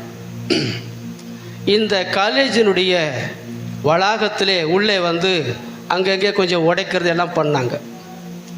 அதுக்கப்புறம் முன்னமே இந்த காலேஜ் நிர்வாகம் தயாராக வைத்திருந்தார். அங்கே எல்லாம் ஸ்டூடெண்ட், நல்ல வாலிபர்கள், 1-2 கிடையாது, ஆயிரக்கணக்கான வாலிபர்கள் கொஞ்சம் பேர் தயாராக வச்சுருந்தாங்க. அங்கே வந்த உடனே வர விடுங்க, அதுக்கப்புறம் நீங்கள் போய் பதில் கொடுங்க. அதுக்கப்புறம் அவங்க அடித்தது 1 மடங்கு, இவங்க போய் அடித்தது 10 மடங்கு. அவன் உயிரை காப்பாற்றுறதுக்காக ஓடி போயிட்டான், அவ்வளோதான். இதுதான் இன்றைய கிறிஸ்தவம். உயிர் எடுக்க வாரியா, ஓ உயிரை காப்பாற்றுறதுக்கு பிரயாசப்பட்டுக்கோ, நீ தப்பி போக மாட்ட. ஒரு கன்னத்தில் அறைந்தால் மறு கணத்தை காட்டணும்னு சொல்லி ஆண்டவர் சொல்லி கொடுத்தார். இன்றைக்கு கிறிஸ்தவர்கள் என்ன பாடத்தை படிச்சிருக்காங்கன்னு சொன்னால், ஒரு கன்னத்தில் அரைஞ்சா மறு கணத்தை நீ அடிச்சு நொறுக்கிடு. இவன் ஒரு கணத்தை அரைஞ்சா உனக்கு வலிக்கத்தான் செய்யும், நீ அரைகிற அவனுக்கு பல்லெல்லாம் போயிடணும் அப்படின்னு சொல்லி ஒரு உணர்வு இருக்கிறது. பதிலுக்கு தாக்கக்கூடிய அனுபவம், தாக்க வந்தவனை நொறுக்கக்கூடிய ஒரு அனுபவம். அதுக்கப்புறம் அந்த ஏரியாவில் எவனுமே அந்த காலேஜில் வந்து துன்பப்படுத்தலை, அவர்களுக்கு வெற்றி தான். ஆனால் கிறிஸ்தவம் இல்லை, கிறிஸ்துவ உபதேசமும் இல்லை. நாளடைவில் என்ன நடந்தது? அங்கே நடந்த ஆராதனை நிறுத்தப்பட்டது. அந்த காலேஜ் நிர்வாகத்தில் குறைகள் கண்டுபிடிக்கப்பட்டது. அந்த காலேஜ் வைஸ் பிரின்சிபல் ஜெயிலுக்கு போனார். எத்தனையோ கோடி ஊழல் அங்கே நடந்தது. இன்றைய கிறிஸ்தவத்தில் கிறிஸ்தவ சபைகள் அல்லது கிறிஸ்தவ காலேஜுகள் என்ன நடக்கிறது? ஊழல், முறைகேடுகள், அடிதடி. யாரும் அடிக்க வந்தால் தப்பி போக மாட்டான், வரலாம் ஆனால் போக முடியாது. இதுதான் இன்றைய கிறிஸ்தவம். ஆகையினால தான் கிறிஸ்துவின் வாசனை பரவவில்லை. நற்கந்தம் அல்ல, துர்க்கந்தம் பரவி கொண்டிருக்கிறது. கிறிஸ்தவர்களை காப்பாற்ற வேண்டும் என்று சொல்லி பேனர் பிடித்து கொண்டு ஊர்வலம் போகிறார்கள், கோர்ட்டில் போய் வாதாடுகிறார்கள். ஆண்டவர் அப்படி சொன்னாரா? அப்படி சொல்லல. உரிமைக்காக ஆண்டவர் போராடவே இல்லையே. நம்ம இயேசுவின் சீஷர்களா? யாருடைய சீஷர்கள்? ஆண்டவர் சீஷர்களை உருவாக்கும்படி ஊழியம் செய்ய சொன்னார், சீஷன் ஆகும்படி ஞானஸ்தானம் கொடுக்க சொன்னார். இன்றைக்கு சீஷன் ஆகும்படி ஞானஸ்தானம் கொடுக்கிறவர்கள் கிடையாது. விசுவாசிகளாக இருங்கள். விசுவாசிக்கிறீங்களா? சுகம் பெற்றுக்கொண்டீர்களா? ஞானஸ்தானம் எடுங்க, சர்ச்சில் மெம்பர்ஷிப் வாங்கிக்கோங்க. சீஷன் என்ற அனுபவம் இன்றைக்கு மறைந்து கொண்டிருக்கிறது, மறைந்த ஒரு காரியமாக இருக்கிறது. கர்த்தருடைய சீஷன். அதுதான் இங்கே அவன் நித்திரை அடைந்தான். நித்திரை அடைந்த விளைவு என்ன? அங்கே 8ஆம் அதிகாரம் 1வது வசனத்தில் படிக்கிறோம், அவனை கொலை செய்கிறதுக்கு சவுலும் சம்மதித்திருந்தான். 9ஆம் அதிகாரத்தை படிக்கிறோம், 1ஆம் வசனத்தில் சவுல் என்பவன் இன்னும் கர்த்தருடைய சீஷரை பயமுறுத்தி கொலை செய்யும்படி சீறி பிரதான ஆசிரியத்தில் போய் அதிகாரம் பெற்றுக்கொண்டான். அதுக்கப்புறம் படிக்கிறோம் 9ஆம் அதிகாரம் 18ஆம் வசனத்தில் படிக்கிறோம். என்ன படிக்கிறோம்? உடனே அவன் கண்களிலிருந்து மீன் செதில்கள் போன்றவை விழுந்தது, அவன் பார்வையிலிருந்து எழுந்தது, ஞானஸ்நானம் பெற்றான். சேவான் நித்திரடைந்தான், சவுல் உயிரடைந்தான். இதுதான் நடக்கணும். நாம் நித்திரை அடையும் போது அநேகரை கர்த்தர் உயிரோடு எழுப்புவார். பாவத்தில் மரித்து கிடக்கிறவர்கள் உயிர் பெற்று எழுவார்கள், மனம் திரும்புவார்கள், ஞானஸ்நானம் பெறுவார்கள், பரிசுத்தாவி பெறுவார்கள். சேவான் மிகப்பெரிய பிரசங்கம் செய்தான்னு சொல்லி படிக்கவில்லை, ஆனால் பவுல் செய்த பிரசங்களுக்கு அளவே கிடையாது. சேவான் நிருபங்களை எழுதினான் என்று சொல்லி படிக்கிறதில்லை, ஆனால் பவுல் அப்போஸ்தலன் புதிய ஏற்பாட்டில் அநேக பக்கங்களை எழுதக்கூடிய பாக்கியத்தை சவுலுக்கு தான் கொடுத்தார். சேவான் நித்திரடைந்தான். நாம் கர்த்தருக்குள் நித்திரடையும் போது ஆண்டவர் அநேகரை உயிரோடு எழுப்புவார். கர்த்தருடைய மரணம் நம்மிடத்தில் கிரியை செய்யும் போது ஜீவன் மற்றவரிடத்திலே கிரியை செய்யும். மரண வாசனை நமக்குள்ளே வேலை செய்யும், ஜீவ வாசனை மற்றவரிடத்திலே வேலை செய்யும். அந்த ஜீவ வாசனை தர வேண்டும் என்று சொன்னால் மரண வாசனை நமக்குள்ளே வேலை செய்ய வேண்டும். நமக்குள்ள எப்போ மரணத்தை நான் கிறிஸ்துவின் மரணத்தை எப்பொழுது சுமந்து திரிகிறேன் சொல்ல, எப்போதும் மரணத்தை சுமந்து திரிகிறோம். மரண வாசனை எங்களிலும் ஜீவ வாசனை உங்களிலும் கிரியை செய்கிறது. நாம் நித்திரை அடையும் போதுதான் அங்கே ஜீவ வாசனை கிரியை செய்யும். சமுதாயத்திலே, நம்மை சுற்றி இருக்கிற மக்களிடத்திலே, நம்முடைய சொந்த பந்தங்கள் மத்தியிலே ஜீவ வாசனை பரவ வேண்டும் என்று சொன்னால் மரண வாசனை நமக்குள்ளே வீசிக்கொண்டே இருக்க வேண்டும். அப்போதுதான் சவுலை போன்ற அற்புதமான நபர்கள் எழும்புவார்கள். கர்த்தருக்கு ஸ்தோத்திரம். அடுத்து 4வது காரியம் சீக்கிரமாக சொல்கிறேன்.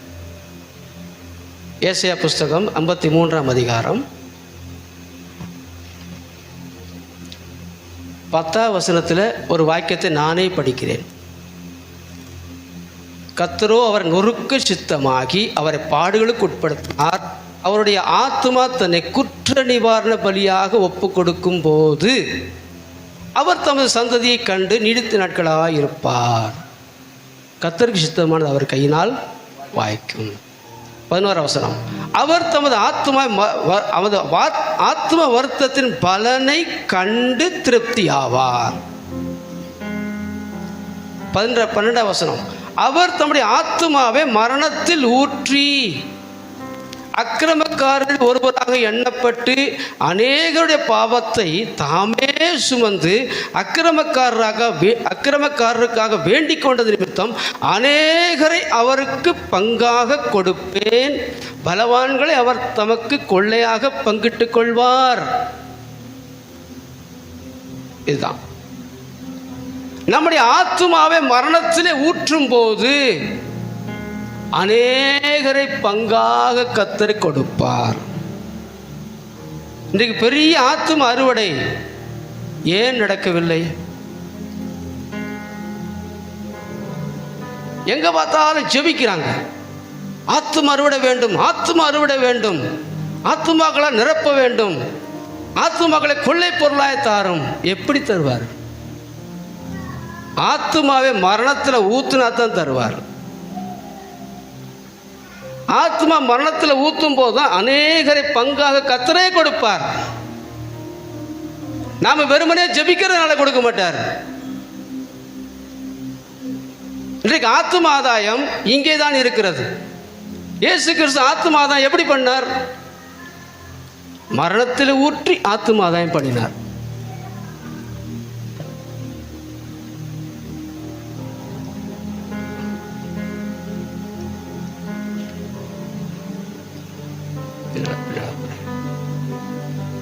ஆண்டவர் 3.5 வருஷம் ஊழியம் செய்தார். எதற்காக ஊழியம் செய்தார்? நமக்கு மாதிரி காண்பிக்கும்படியாக ஊழியம் செய்தார், அவ்வளோதான். நமக்கு தோணுது ஆண்டவர் இப்படிப்பட்ட அற்புதமான ஊழியம், எங்கே போனாலும் கூட்டம் கூட்டமாக மக்கள் வந்தார்களே, ஒரு 50 வருஷமாவது ஊழியம் செஞ்சிருக்க கூடாதா? அந்த தேசமே மனம் திரும்பி இருக்குமே அப்படி சொல்லி நம்ம நினைக்கலாம். ஆனால் ஆண்டவர் அப்படி நினைக்கல. ரொம்ப சுருக்கமாக 3.5 வருஷம் மாத்திரம் ஊழியம் செஞ்சுட்டு அவர் ஆத்மா மரணத்தில் ஊற்றிட்டு போயிட்டார். அவர் தெரியும், அலைஞ்சு திரிஞ்சு பிரசங்கம் பண்ணால் இந்த பலஸ்தீன தேசம் முழுவதும் மாத்திரம் கூட நான் போக முடியாது.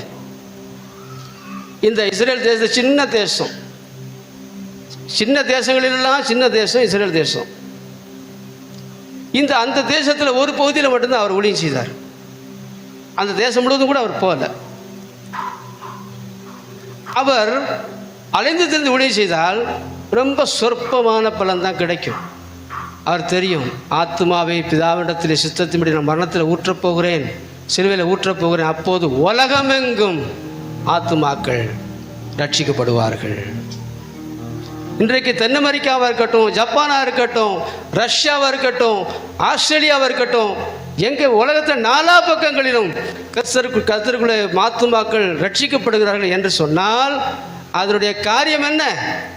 ஆத்மாவை மரணத்திலே ஊற்றினார், அப்போ தான் ரட்சிக்கப்படுவாங்க. நமக்கும் அதே தான். நம்ம அலைஞ்சு திரிந்து பிரசங்கம் பண்ணுறதுனால ஒன்றும் பெருசாக ஒன்றும் நடக்காது. நடக்கும், ஏதோ ஒன்று நடக்கும் என்ற வசனத்தில் ஜீவன் இருக்குது. நாம் எவ்வளவு பிரசங்கம் பண்ணுகிறோம், எவ்வளவு பிரச்சாரம் பண்ணுகிறோம் என்பது அல்ல விஷயம். எவ்வளவு ஆத்மா மனத்தில் ஊற்றுகிறோம் என்பதுதான் முக்கியம். அப்படி ஊற்றினால் ஆத்மாக்களை கொள்ளை பொருளாக கர்த்தர் கொடுப்பார். பல இடங்களிலே நல்ல ஊழியங்கள் எழும்பிய இடங்களிலே ஊழியர்கள் எல்லாம் தங்கள் ஆத்மாவை மரணத்திலே ஊற்றினார்கள். ஒரு உதாரணம் சொல்கிறேன். பாஸ்டர் தாமஸ் தன்னுடைய எடுத்துக்காட்டு சொன்னார். பாஸ்டர் தாமஸுக்கு ஆண்டவர் சொன்னார், நீங்கள் போய் பாளையங்கோட்டையில் இந்த இடத்துல ஒரு ஊழியத்தை ஆரம்பிங்கன்னு சொல்லி அவருக்கு ஆண்டவர் ஒரு உணர்த்துதலை கொடுத்தார். பாளையங்கோட்டையிலையா?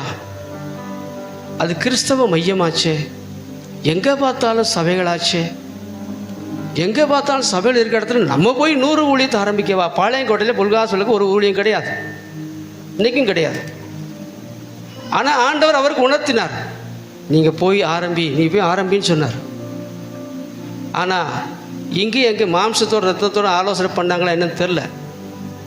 பாஸ்டர் தாமஸ் அவங்க யாரையும் அனுப்பவும் இல்லை, பாளையங்கோட்டையில் போய் ஊழியத்தை ஆரம்பிக்கவும் இல்லை. ஆனால் கொஞ்ச காலம் கழித்து பாஸ்டர் ரத்னம் பால் கர்த்தர் உணர்த்தல் கொடுத்தார். அவர் மதுரை மேலூரில் தான் ஊழியம் செஞ்சுட்டு இருந்தார். நான் சின்ன பையனாக இருக்கும்போது இங்கே கன்வென்ஷன் பிரசங்கியாராக இங்கே வருவார். பாஸ்டர் மோசஸ் துரைக்கன் இருக்கும்போது அவரை கூப்பிட்டு அவர் கிட்டார் வாசித்து பாடுவார், நல்லா பாடுவார். அவருக்கு ஆண்டவர் உணர்த்தலை கொடுத்தார். பாளையங்கோட்டையில் போய் ஒரு ஊழியத்தை ஆரம்பிக்கணும்னு சொல்லி சொன்னார். அவர் இன்றைக்கி ஏஜில் இல்லை, அவர் ஏஜி ஊழிக்கார். ஆண்டவர் சொன்ன காரியத்தை கீழ்ப்படிஞ்சார். கீழ்ப்படிஞ்சு அங்கே போய் அவர் ஊழியத்தை ஆரம்பித்தார். கர்த்தருக்கு ஒப்பு கொடுத்தனால அவர் ஆண்டவர் அனலா அக்கினியாக மாற்றிட்டார். இன்றைக்கு துதியின் கோட்டை என்று சொல்லி ஒரு அற்புதமான ஊழியம் அங்கே நடக்கிறது. அவருக்கு எவ்வளோ வயசாச்சு, இன்றைக்கும் வாலிப பையன் மாதிரி அவர் பேசுகிறார், அவர் ஓடுறார். பாஸ்டர் தாமஸ் இளைப்பாறுதலுக்குள்ளே போயிட்டார். ஆனால் இன்றைக்கு பாஸ்டர் ரத்னம் பால் நமக்கு கண்களுக்கு முன்பாக பிரகாசிக்கிறார். அங்கே ஏராளம் ஊழியர்கள், விசுவாசிகள் பெருகுகிற சபை பெருகிக்கொண்டே இருக்கிறது. அந்த ஊழியம் பெருகிக்கொண்டே இருக்கிறது. ஏன்? அவர் தம்முடைய ஆத்மாவை மரணத்திலே ஊற்றினார். அவர் சொல்லியிருக்கலாமே, பாளையங்கோட்டையில் போய் இனத்துக்கு ஆண்டவரே ஊழியம் சொல்லியிருக்கலாமே. இந்த விஷயத்தில் ஒரு ஊழியக்காரன் தன்னை மரணத்தில் ஊற்ற, தன்னுடைய விருப்பத்தை மரணத்தில் ஊற்ற வேண்டும், அவ்வளோதான். நமக்கு ஒரு விருப்பம் இருக்கும் ஊழியத்தை குறித்து, நமக்கு ஒரு தரிசனம் இருக்கிறது சொல்லலாம், விருப்பம் இருக்கிறது சொல்லலாம், ஒரு இடத்தை குறித்து ஒரு விருப்பம் இருக்கலாம். ஆனால் ஆண்டவர் ஒரு சுட்டி காண்பிப்பார். நீ உன் ஆத்மாவை உன் விருப்பத்தை மரணத்திலே போட்டுவிட்டு நான் சொல்லுகிறத நீ செய் என்று சொல்லுவார். அப்போது நம்மை மனத்தில் ஊற்றி அந்த ஊழியத்தை செய்யும்போது, அந்த காரியத்தை செய்யும்போது அங்கே இருக்கக்கூடிய நிலவரமே வேறு. ஆத்மகள் கொள்ளை பொருளாக வருவார்கள். ஆண்டவர் சொன்னதை செய்வேன். நம்முடைய விருப்பம், ஆத்மா என்று சொன்னால் சோல், நம்முடைய விருப்பம், சிந்தனை, இவைகள் தான் ஆத்மா. நம்முடைய விருப்பத்தை எல்லாம் ஆத்மாவை மனத்தில் ஊற்ற வேண்டும். ஆண்டவர் நம்முடைய சித்தத்தை விட வேண்டும். கொல்கத்தாவில், அதாவது கெத்செமனே தோட்டத்தை என்ன செய்தார்? என்னுடைய சித்தத்தின்படி அல்ல, உம்முடைய சித்தத்தின்படியே ஆக கடவுது. அதுக்கு என்ன அர்த்தம்? இயேசு கிறிஸ்துவுக்கென்று ஒரு சித்தம் இருந்தது. அந்த சித்தம் என்ன? இந்த பாத்திரம் என்னை விட நீங்கட்டும் சொன்னார். பிதா என்ன சொன்னார்? அமைதலாக இருந்தார், ஒன்றுமே சொல்லலை. ஆண்டவர் இயேசு கிறிஸ்து விளங்கிட்டார். ஓ, பிதாவானுடைய சித்தம் அதல்ல. இந்த பாத்திரம் என்னோட நீங்க கூடாதா இருக்குமானால் இது நீங்க வேண்டாம், உம்முடைய சித்தமாக கடவுள் சொன்னார். அப்பத்தான் சிலுவைக்கு போனார். ஆத்துமாவை மனத்தில் ஊற்றினது எங்கே? கெத்செமனே தோட்டத்திலே. அது நிறைவேறியது கல்வாரியிலே.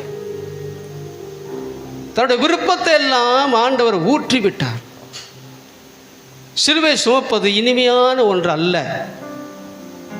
சிலுவை சுமப்பது உங்களுக்கும் எனக்கும் கஷ்டமான ஒன்று தான். உங்களுக்கு பிடித்த ஒரு காரியம் இருக்கும், அதை செய்ய வேண்டாம் என்று சொல்லி உங்களுக்கு பிடிக்காத ஒரு காரியத்தை செய்ய சொன்னால் உங்களுக்கு எப்படி இருக்கும்? அதுதான் சிலுவை, அவ்வளோதான்.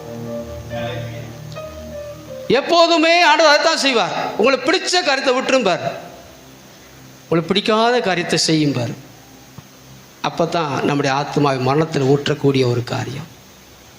அப்படி ஊற்றும் போது இங்கே என்ன பண்ணுறது? ஆத்ம வருத்தத்தின் பலனை கண்டு திருப்தி ஆவார். ஆத்மா வருத்தப்படும், என் விருப்பம் இல்லையே, பரவாயில்ல, என்னுடைய விருப்பம் அல்ல, உம்முடைய விருப்பம் நடக்கட்டும். அதுதான் ஆத்ம வருத்தத்தின் பலன்.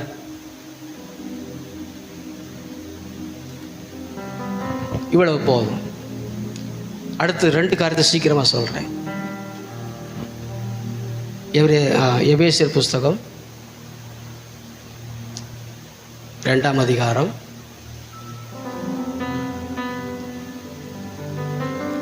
18ஆம் வசனம்.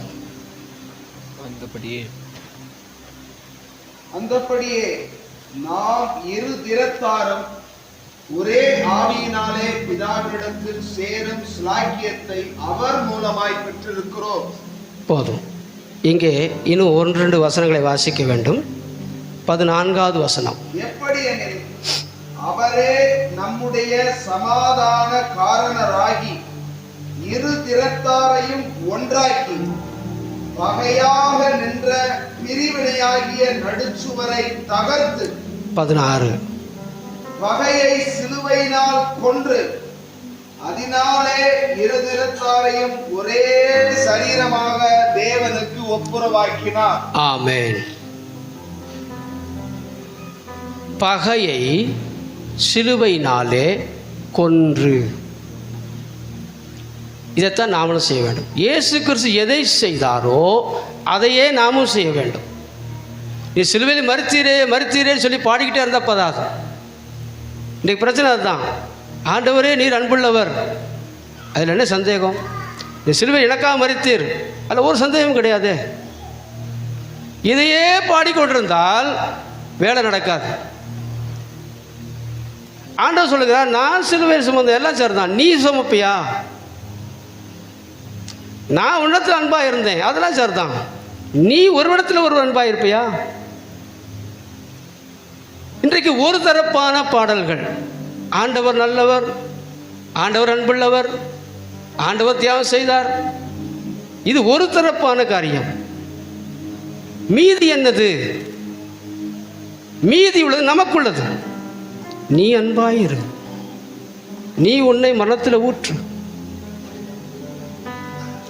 அந்த நம்முடைய பங்கை செய்ய மறப்பது, செய்ய விட்டு விடுவது, அதுதான் இன்றைக்கு பிரச்சனை.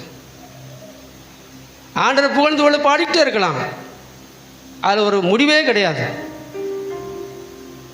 ஆனால் நம்முடைய அனுபவமாக்கி பாட வேண்டும். ஆண்டவரே, நீர் அன்பாயிருந்தீர், நானும் அன்பாயிருக்கிறேன் என்னோட சகோதரத்தில். ஆண்டவர் அன்பு செலுத்துகிறார், நாம் ஆண்டவர் அன்பு செலுத்துறோம். இதில் ஒரு பெரிய பெரிய விஷயமே கிடையாது. ஆண்டவர் அன்பு செலுத்துறது, ஆண்டவரத்தை மன்னிப்பு கேட்கறது, இதில் பிரச்சனையே கிடையாது. பிரச்சனை என்னது? நம்மை போன்ற ஒரு சகோதரத்தில் போய் மன்னிப்பு கேட்பது,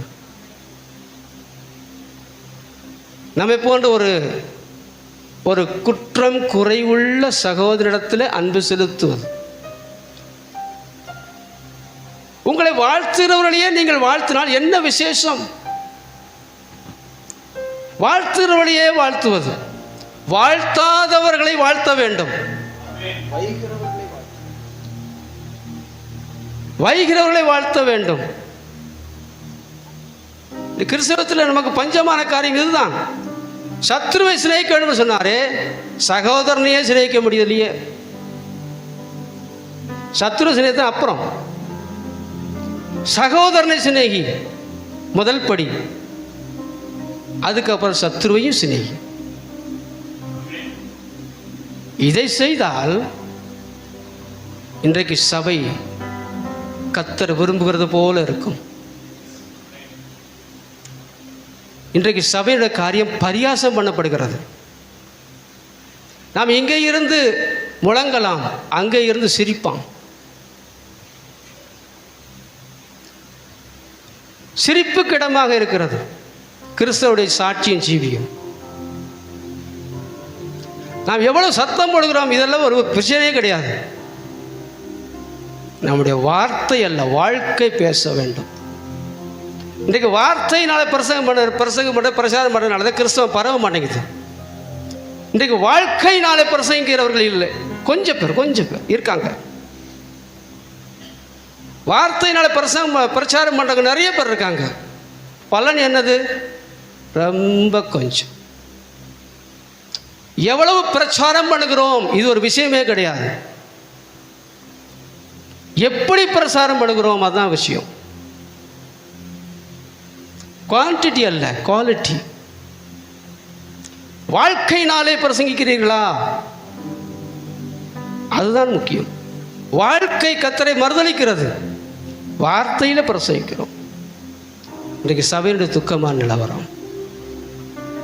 ஆண்டவர் சொல்லுகிறார், இங்கே சொல்லப்பட்ட பகையை சிலுவையினாலே கொல்றார்.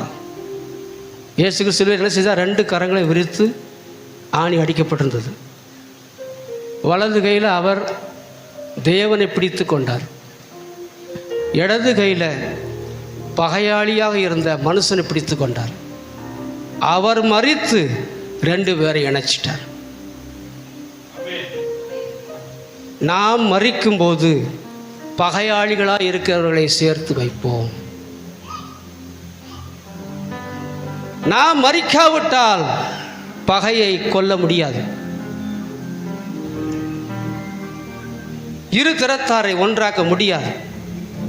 இங்கே இரு திறத்தார், ஒன்று யூதர்கள், இன்னொன்று புறஜாதியார்.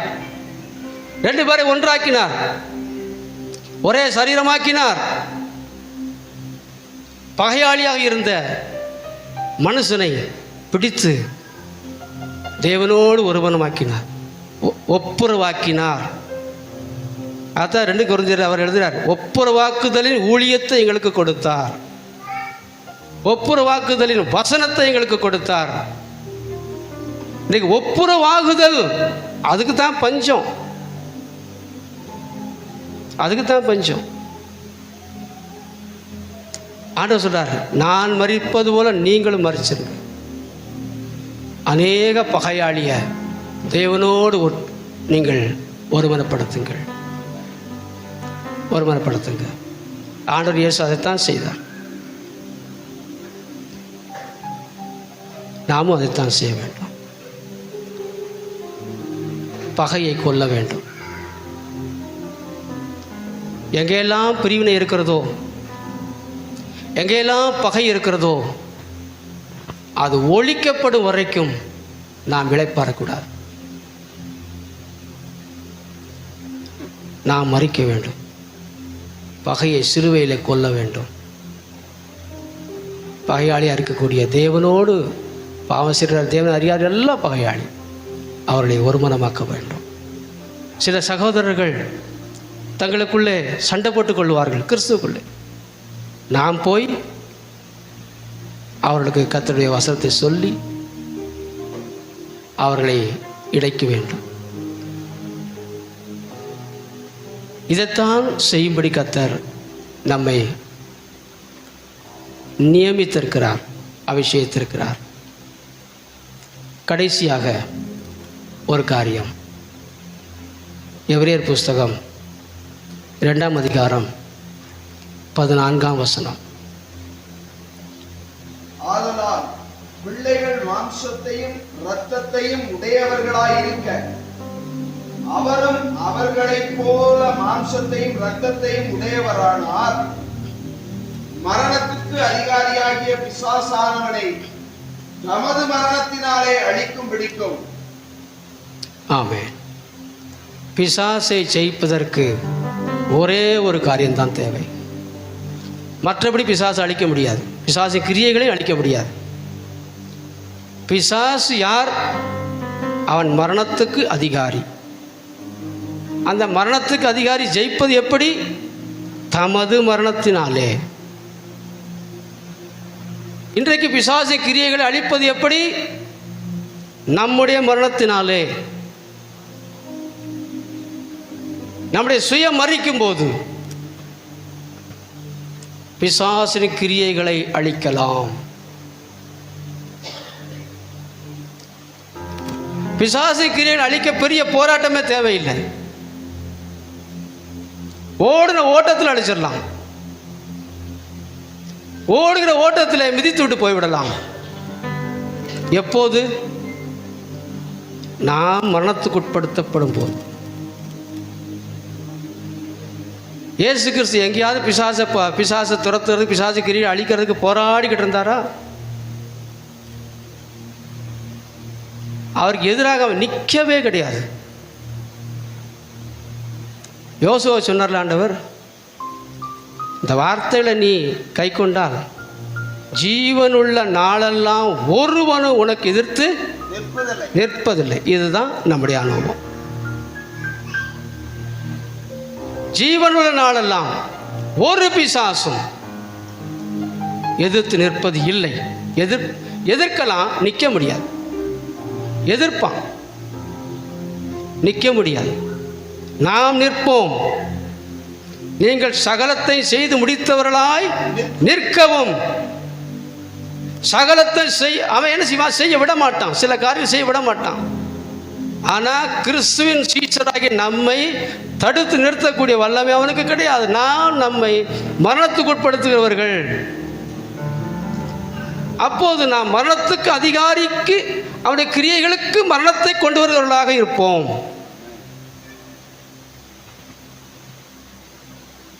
இதுக்காகத்தான் கர்த்தர் சொல்றார், நம்மை மரணத்துக்கு உட்படுத்தாதபடி சத்துரு ஜெயிக்க முடியாது. அது மரணத்துக்கு அதிகாரி. நம்முடைய மாம்ச காரியங்களை மரணத்துக்கு உட்படுத்தும் போது சத்துருவை எளிதாக ஜெயிக்கலாம். இன்றைக்கு அநேகர் போராடி கொண்டிருக்கிறார்கள், பிசாசுக்கு எதிராக போராடி கொண்டிருக்கிறார்கள். தேவையே கிடையாது, தேவையே கிடையாது. நியாயாதிபதி புஸ்தகத்தில் ஒரு உதாரணத்தை வாசிக்கிறோம். ஒரு முள்செடி தன் மகளை கட்டி கொடுக்க கேதுரு மரத்தில் போய் பேசுனது, திராட்சை ரசத்தில் போய் திராட்சை செடியில் போய் பேசுனது.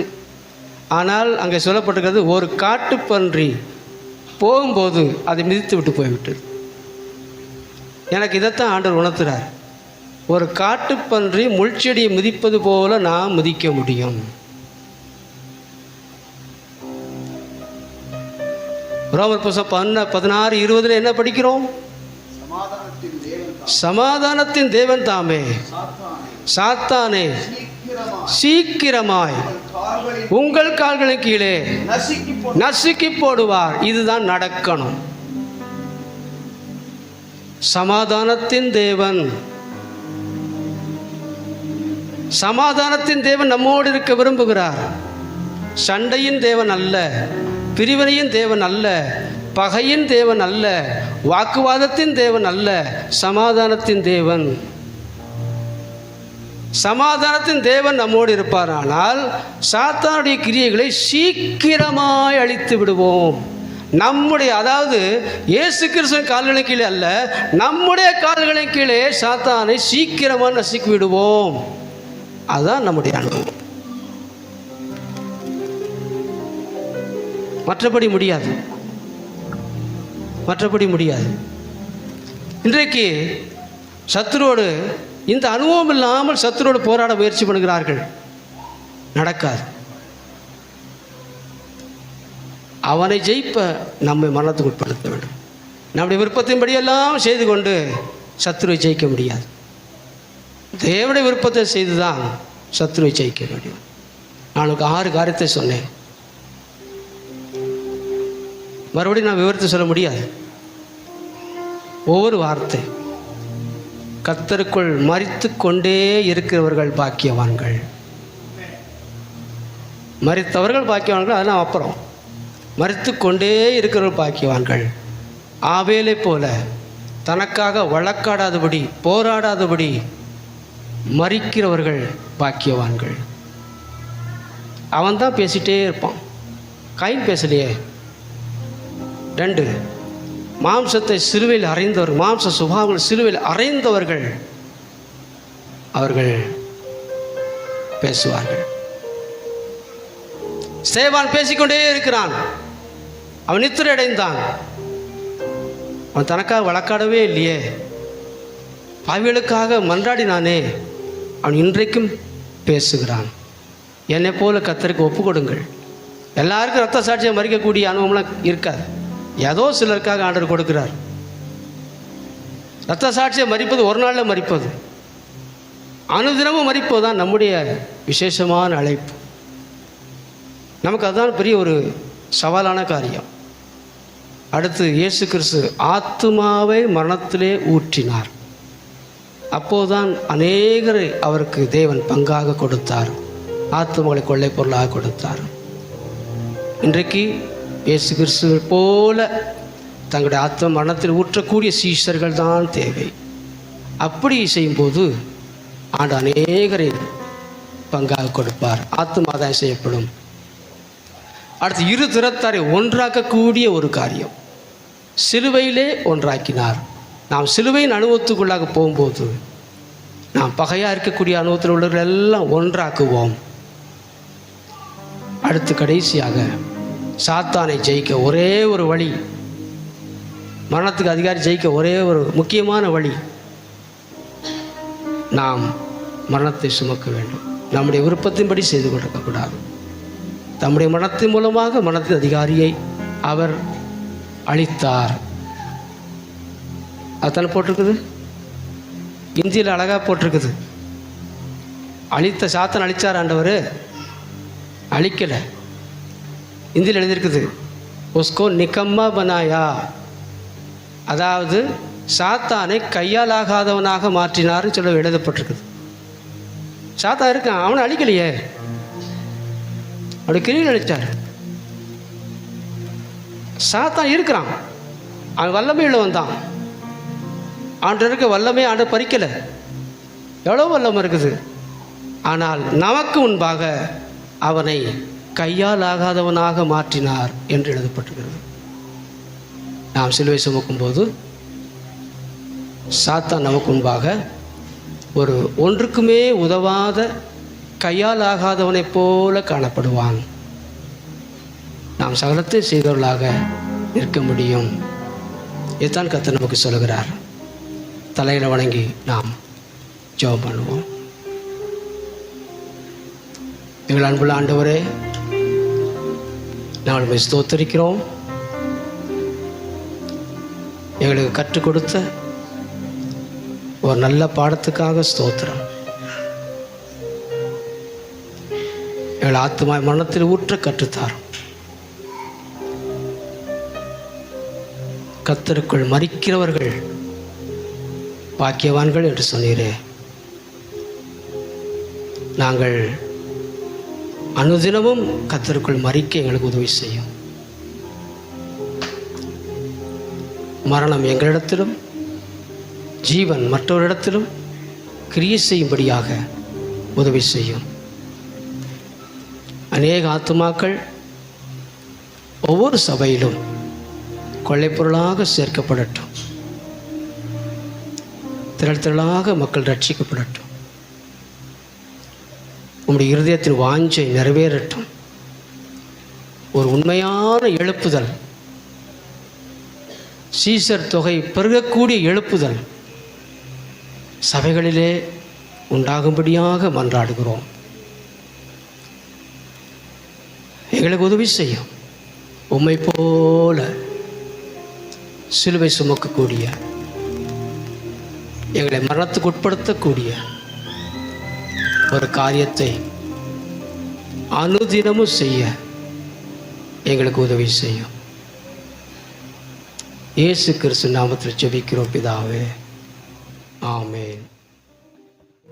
நம்மெல்லின் ஆத்துமாவே கர்த்தரை ஸ்தோத்திரி, என் முழுவலுமே பரிசுத்த நாமத்தை ஸ்தோத்திரி. என் ஆத்துமாவே கர்த்தரை ஸ்தோத்திரி, கர்த்தர் செய்த சகல உபகாரங்களையும் மறவாதே. ஆமென், ஆமென். ஹல்லேலூயா, ஹல்லேலூயா. Praise the Lord, praise the Lord, praise the Lord.